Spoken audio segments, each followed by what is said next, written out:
কাজে আমাদের কোন একটা গোষ্ঠী কিংবা একদল লোক কিংবা একটা আন্দোলনকারী শক্তি তারা অনেক কিছুর ইনিশিয়েটিভ দিচ্ছে, কিন্তু জনগণের অনুমোদন ছাড়া শেষ পর্যন্ত কিন্তু এটা বৈধতা পায় না।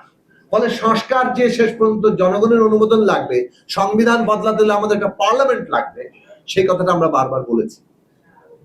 আমরা এটা বলেছিলাম যে হ্যাঁ, পার্লামেন্ট একটা কনস্টিটিউয়েন্ট পাওয়ার কিংবা এমন একটা ক্ষমতা অর্পণ করতে হবে যাতে করে এই সংস্কারগুলো জনগণের ইচ্ছার প্রকাশ হিসেবে হয়, এটা আবার কোর্ট এসে বাতিল করে না দিতে পারে। কাজে এটা সংশোধনের ঊর্ধ্বে। সংবিধান তো সংশোধন হয় প্রায় মাঝে মাঝেই। সংবিধান সংশোধনের কাজ একটা, আর সংবিধান সংস্কার মৌলিকভাবে করা সেটা আরেকটা।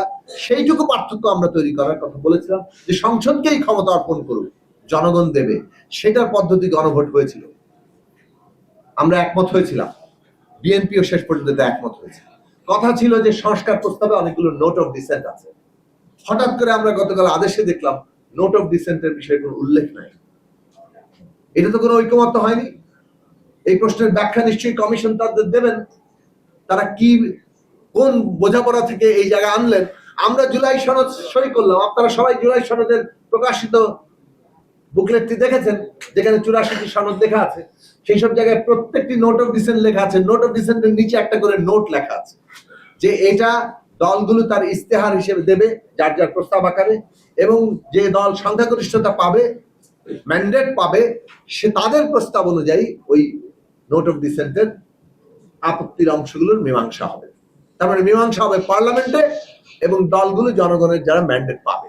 এটা তো গণভোটে মীমাংসা হয়ে যাবে না, এবং গণভোটে মীমাংসা হওয়ার ব্যাপারে ঐকমত্য হয়নি, বিদ্যমান সংবিধানের এর কোনো ব্যাখ্যা নেই। তাহলে বাস্তবতা আপনারা এমন একটা প্রস্তাব করছেন যা বিদ্যমান সংবিধানকে স্থগিত করার প্রস্তাব। একই কথা আদেশের ক্ষেত্রে অনেকে দাবি তুলছেন যে আদেশ দেবে প্রধান উপদেষ্টা। প্রধান উপদেষ্টা আদেশ দেবেন কোন ক্ষমতা বলে? সরকারই তো আদেশ দেয়, কিন্তু সরকার আদেশ দেয় এবং সেটা রাষ্ট্রপতির নামে যায়। এটা তো যে কোনো রাষ্ট্রের নিয়ম।